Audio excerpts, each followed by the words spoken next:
ఐక్యత జర్నలిస్టుల ఐక్యత కలంపై కేసులా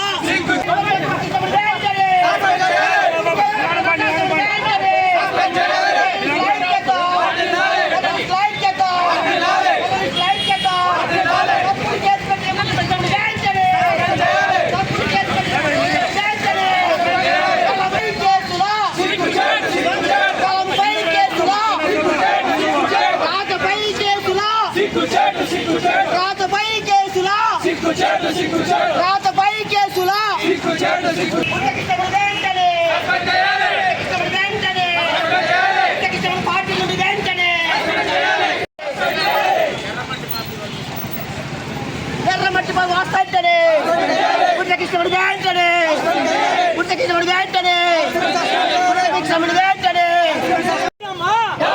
కృష్ణమ్మా కృష్ణమ్మా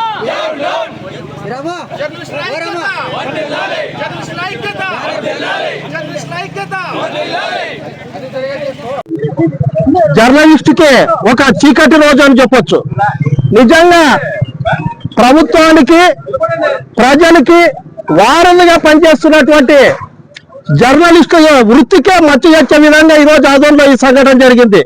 నిజంగా ఆంధ్రజ్యోతి పేపర్లో ఎర్రమట్టి గరుసు గురించి కథనం రాస్తే ఆ కథనం రాసినటువంటి విలేకరుపై చర్య తీసుకోవాలని సీనియర్ అయినటువంటి ఒక గుడిసె కృష్ణమ్మ డిఎస్పీ గారికి కంప్లైంట్ చేయడము ఇది ప్రజాస్వామ్యానికే గొడ్డలు పెట్టిగా జర్నలిస్టులు అందరూ ముఖ్య కంఠంతో ఖండిస్తున్నాము. ఆదోని చరిత్రలో ఎవ్వరు కూడా ఇంతవరకు ఒక జర్నలిస్టు పై వరుస కథనాలు రాసినటువంటి వైసీపీ ప్రభుత్వం కానీ ఇంతవరకు ఒక కంప్లైంట్ చేయలేదు. అలాంటిది ఆంధ్రజ్యోతి తెలుగుదేశం ప్రభుత్వాన్ని వెలుగులో చీకట్లో ఉన్నాడు కానీ వెలుగులోకి రావాలనేటువంటి ఎన్నో కథనాలు విస్తృతంగా ప్రచారం చేసుకేసి కూటమి ప్రభుత్వ నాయకులే ఈ విధంగా ఆంధ్రజ్యోతి విలేకరుపై కేసు పెట్టడము చాలా సిగ్గుచేటు, శోచనీయము. మరి ఇక్కడున్నటువంటి విలేకరు అసోసియేషన్లు అన్ని కూడా ముక్త కంఠంతో ఈ యొక్క కేసుని మేము ఖండిస్తున్నాము, ఆమెను తీవ్రంగా మేము విమర్శిస్తున్నాము.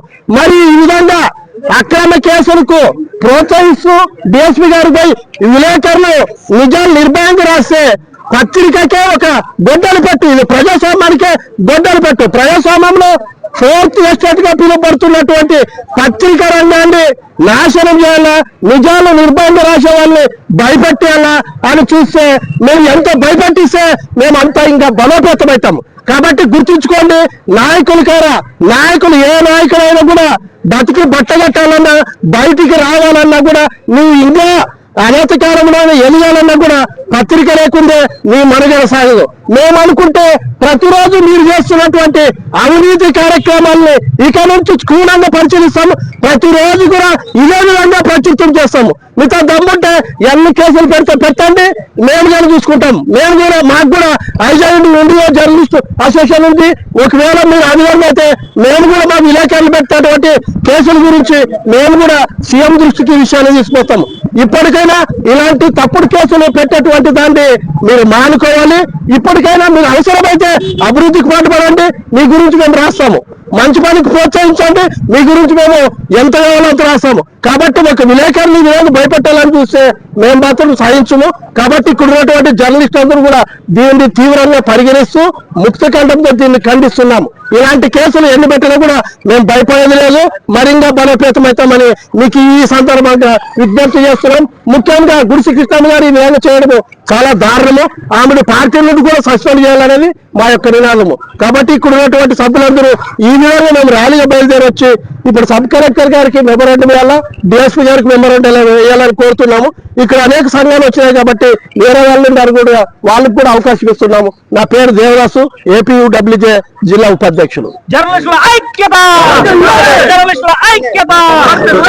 ఒక్కరు మాట్లాడుతుంటే ఎర్రకొండపై అక్రమాలు రాస్తున్నారని జరిగిందని రాసినాడు. దానిపైన ఆమె ఏమి తెలియకున్నట్ల జర్నలిస్ట్ పైన అసలు కేసు ఫిర్యాదు కూడా చేయలేదు. ఆమె చేసింది.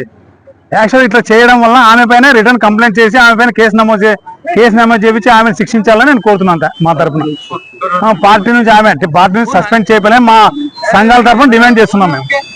ఓకే, నా పేరు ఎంకే ఆంజనేయులు, ఎన్టీవీ. ఆంధ్రజ్యోతిలో ఆంధ్రజ్యోతిలోన గరుసు దొంగలపై అనే కథనం వచ్చింది. ఆ కథనంలో వాస్తవాలు దానికి సంబంధించిన జిల్లా అధికారులు కూడా తెలియజేశారు. అక్కడ 3వ తేదీ వరకు వాళ్ళకి లీజ్ పర్మిట్ ఉంది, తర్వాత లేదని చెప్పారు. కానీ గుడిసె కృష్ణమ్మక్క ప్రెస్ మీట్ పెట్టి ఏదైతే పత్రిక ఆంధ్రజ్యోతిలో అయితే ఏదైతే వచ్చిందో తప్పుడుగా నా మీద బ్లేమ్ చేస్తున్నారు, నన్ను రాజకీయంగా ఎదగనీకి చేస్తున్నారు. మిమ్మల్ని రాజకీయంగా ఎదిగించింది కూడా ఒక పత్రికే. మీరు ప్రతి ఒక్కసారి పోయినప్పుడు మాకు ఆ పత్రికలు హెల్ప్ చేశారు, వీళ్ళు చేశారన్నారు. కానీ మీరు పత్రిక మీద ఈ రోజు ఇలా మాట్లాడటం చాలా దురదృష్టకరం. అలాగే మీరు 3 సార్లు రాసిన 4 సార్లు రాసిన పేపర్లని అధికారులు చెప్తున్నారు, ప్రతి ఒక్కరు చెప్తున్నారు. మీ ప్రధాన అనుచరుడు కాదా ఎవరైతే గర్స్ చేస్తున్నారో? మీ ప్రధాన అనుచరుడు రాస్తే తప్పేముంది? అక్కడ మిమ్మల్ని ఏమైనా కించపరిచినారా?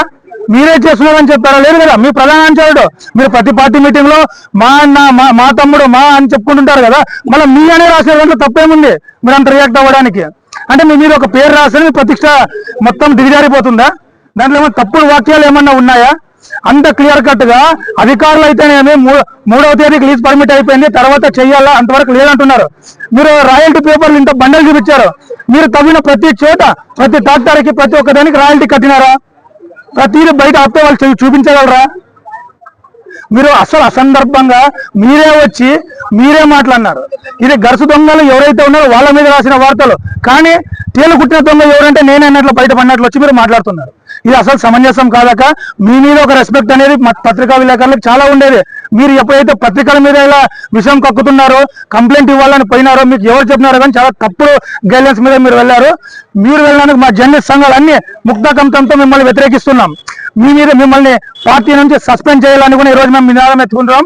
జర్నలిస్టులకు హక్కులకు కాల రాస్తే ఎవరైనా సరే వాళ్ళని విడిచిపెట్టమని సాక్షాత్ మీరు దేవుడని నమ్మే చంద్రబాబు నాయుడు గారు, మన ప్రియతమ ముఖ్యమంత్రి గారే చెప్పారు. అలాంటి వ్యక్తి మాటలు కూడా మీరు పెడచోడు పెట్టినప్పుడు మేము ముఖ్యమంత్రి మాటలు గౌరవిస్తున్నాం. మిమ్మల్ని కూడా అలాగే టీడీపీ నుంచి బత్రఫ్ చేయాలని ముఖ్యమంత్రి గారికి కూడా లెటర్ పంపిస్తాం. మీరు ఇలా చేయడం చాలా తప్పక. నా పేరు సునీల్ కుమార్, జిల్లా సెక్రటరీ జాబ్. అంటే భుజాలు తడుకోవడం అంటే ఇదే. టోటల్ గరస్ దోలేదు ఇప్పటి నుంచి కాదు, దాదాపు వైసీపీ హయాంలో కూడా గరస్ దోలారు. కానీ వాళ్ళ మీద కూడా వరుస కథనాలు రాశాం. ఎక్కడ కూడా వాళ్ళు తప్పు చేశారు కాబట్టి ఒప్పుకొని వాళ్ళు ఉన్నారు. ఒక కేసు కానీ ఒక దండ రాలేదు. మీరు ఎందుకు ఈ విధంగా చేస్తున్నారు? మీరు చేసేది వాస్తవమే కదా. గరసు తోలేది వాస్తవమే. అక్రమంగా రాయల్టీ కడుతున్నామంటున్నా అది ఉత్తరే. తర్వాత గరసు తోలేది కంటిన్యూ కథనాలు రాశాము, అదైతే వాస్తవమే. మీ వాయిస్ మీరు ఏదైతే చెప్పాలనుకున్నారో మీ వివరణ కూడా మేము ఇచ్చాము, అధికారుల వివరణ ఇచ్చాము. ఆ తర్వాత మీరు కేసు ఎలా పెడతారు? కేసు పెడితే అదేమన్నా చెల్లుబాటు అవుతుందా? నా పేరు మల్లికార్జున, నేను తాలూకా అధ్యక్షుడిని.